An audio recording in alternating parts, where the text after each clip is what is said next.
Hello বন্ধুরা, আমি শুভ্রনীল। এক প্রেম বলে যে গানটা এখনো পর্যন্ত রিলিজ করা হয়নি, সেই গানটার রিভিউ নিয়ে আমি চলে এলাম। বোধহয় ওটা ইউটিউবে প্রথমবার, ভারত থেকে তো অবশ্যই প্রথম। এক প্রেম বলে যে ইমরান মাহমুদুলের গানটা, যেটা এখনো পর্যন্ত অফিসিয়ালি আপলোডেড নয়, সেই গানটা আমি ভিডিও সমেত দেখে ফেলেছি। সেই গানটারই রিভিউ করছি, কেমন কি হবে। দেখো, কালকে তো আমি গল্পটাই পুরো শুনে নিয়েছিলাম, আজকে তো ক্লিপিংসই দেখে নিলাম সিনেমার। কি হচ্ছে আমি জানি না। প্রথমতই বলবো, বাংলাদেশের যারা দর্শকরা রয়েছে, সাকিবিয়ানদেরকে একটুখানি সচেতন হতে হবে। সাকিবিয়ানরা পারলে টুইটার হোক বা এমনি কোথাও ফেসবুকে যে কোনো জায়গায় এটা অনন্য মামুন বা সাকিব খানকে মেনশন করো তোমরা, যে কি হচ্ছে এগুলো। আমি তো প্রায় 12-16 মিনিটের ক্লিপিংস সিনেমা দেখে নিয়েছি, গানটাও শুনে নিলাম, পুরো ভিডিওটাও দেখে ফেললাম। কালকে তো গোটা গল্পই শুনে নিয়েছি। এখন গল্পটা যেহেতু জানি, আমি গানে কি বুঝেছি সেটা এক্স্যাক্টলি এখানে রিভিল করতে পারবো না। আশা করি এই গানটা যখন আনবে, সেভাবেই এডিট করেও টি সিরিজের পক্ষ থেকে আপলোড করা হবে, যাতে এক্স্যাক্ট জিনিসটা তোমাদের সামনে না আসে। কারণ যে ভিজুয়ালস যা রয়েছে সেগুলো কিন্তু সিনেমার গল্পের সঙ্গে কানেক্টেড। যারা জানে বা যারা একটু বুদ্ধিমান অডিয়েন্স, যদি ডিটেলে বলে দেওয়া হয়, আলোচনা করে দেওয়া হয় ভিডিওটার ব্যাপারে, তাহলে কিন্তু অডিয়েন্স জেনে যাবে বা বুঝে যাবে, স্মার্ট অডিয়েন্স যারা। এখন গানটা নিয়ে যদি কথা বলি, অডিওটা নিয়ে, ভাই দারুণ গান হয়েছে, মেলোডিয়াস গান, মারাত্মক, চোখে জল এনে দেওয়ার মতন গান। এবং এই গানের যে দিকটা নিয়ে কথা বলা যায়, সেটা হচ্ছে শাকিব খানের উন্নত মানের পারফরমেন্স, যেটা অন্তত গানে দেখছি। আরও বিশেষ করে শাকিব খানের একটা কিন্তু মিম রয়েছে, শাকিব খানের কান্নার একটা, মুখ খুলে একটা কাঁদছে শাকিব খান, ওটা কিন্তু মিম মেটেরিয়াল হিসেবে এদেশ বা ওদেশে আমরা মাঝে মাঝেই সোশ্যাল মিডিয়ায় ঘোরাফেরা করতে দেখি।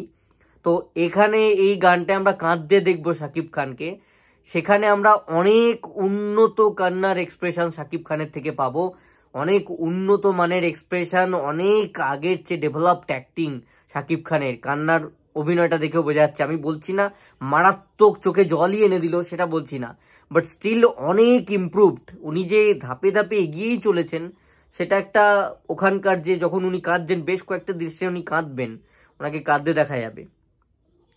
বেনারসের ঘাটে শুটিংটা হয়েছে, বেনারসের ঘাটে বসে আছেন, বা ঘরে শুটিং হয়েছে, ছাদে শুটিং হয়েছে গানটা।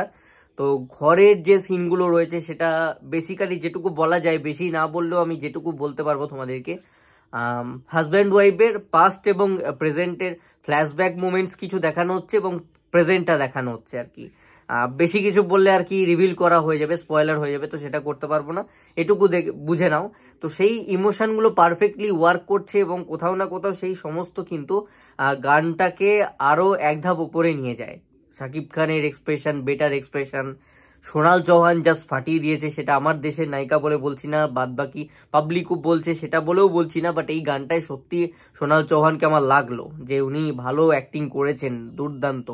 ওনার ওই ফ্যাল করে তাকিয়ে থাকা, তার সাথে যে চোখে জল কাঁদছেন উনি, বলতে পারছি না মন খুলে অ্যাকচুয়ালি। তো যাই হোক, সোনাল চৌহান এবং শাকিব খানের পারফরমেন্স গানটাকে একটা বুস্ট দেয়, একটা এনহ্যান্স করে দেয় গানের যে আমাদের শ্রুতি, যে মধুর ব্যাপারটা। এবং ইমরান মাহমুদুলের গলা, এপার বাংলাতেও প্রচুর ফ্যান আছে হাবিব এবং ইমরান মাহমুদুলের। তো ইমরান মাহমুদুল যেরকম গেয়েছেন মেলোডিয়াস ক্লাসিক্যাল একটা সং, তো সেইখানে শাকিব খান এবং সোনাল চৌহানের পারফরমেন্স, যে জিনিসটা বললামই যে কান্নার অ্যাক্টিংটা মিম হয়, তো সেই জিনিসটা থেকে অনেকটা বেটার পারফরমেন্স, ইমপ্রুভ পারফরমেন্স দেখতে পাচ্ছি। এবং হাজব্যান্ড ওয়াইফের কেমিস্ট্রি, বিশেষ করে হাজব্যান্ড ওয়াইফের কেমিস্ট্রির এই গানটা, সেখানে পাস্ট অ্যান্ড প্রেজেন্ট তো রয়েছে, এই নিয়ে গান, বেশি কিছু বললাম না। গানটা দারুণ হয়েছে, চোখে জল এনে দেওয়ার মতন গান হয়েছে, অ্যামেজিং গান। আমি সর্বপ্রথম ভারত থেকে রিভিউ করছি, সত্যি ভালো একটা অনেকদিন পর গান শুনলাম। এটা বারবার লুপে শোনা যায়, এবং ওই ছিল না যে আয়না মন ভাঙা আয়না দেবদার গান, সেই টাইপের গান আর কি। তুমি এটা ইমোশনাল রয়েছে, সেই সময় তুমি চালিয়ে দিলে না, তুমি কেঁদে হালকা হতে পারবে। তো সেই টাইপের একটা গান হয়েছে। হ্যাঁ, তবে একটা ব্যাপার রয়েছে, গানটা দেখতে দেখতে শুনতে বেশি ভালো লাগছে। শুধু আমি একবার শুনলাম, আমি একবার হোম থিয়েটারে চালিয়ে শুনলাম, তখন একেবারে ওই লেভেলের ইমোশনটা পাচ্ছি না। ইমোশনাল মারাত্মক গানটা, বাট ওই যে আয়নার সঙ্গে যেহেতু কম্পেয়ার করলাম, আয়না মন ভাঙা যায় না, তো সেই জায়গা থেকে আর কি যদি কম্পেয়ার করি। ভিডিওটা দেখলে তার সাথে গানটা যখন শুনছি, যখন কেমিস্ট্রিগুলো মাথায় চলছে, একটা গা থমথমে একটা ব্যাপার এবং একটা ব্যাপার আছে আর কি সিনেমাতে। তো সেই জিনিসটা যখন বুঝবে তোমরা, যখন সিনেমা হলে দেখবে, আর যখন তোমরা জেনেও যাবে আর কি কি রয়েছে গল্পটা, তখন তোমরা আরো বেশি করে রিলেট করতে পারবে এই গানটার সাথে। হয়তো আম অডিয়েন্স একটা ইউটিউবে চালিয়ে দিল, শুনলো, অতটা কানেক্টেড হবে না, বাট সিনেমাটা দেখতে দেখতে বা যখন আসল ঘটনাগুলো সামনে আসবে বা একটু একটু করে রিভিল হবে, তখন অনেক বেশি কানেক্ট করা যাবে আর কি এই গানটার সাথে, এতটুকু বলতে পারি।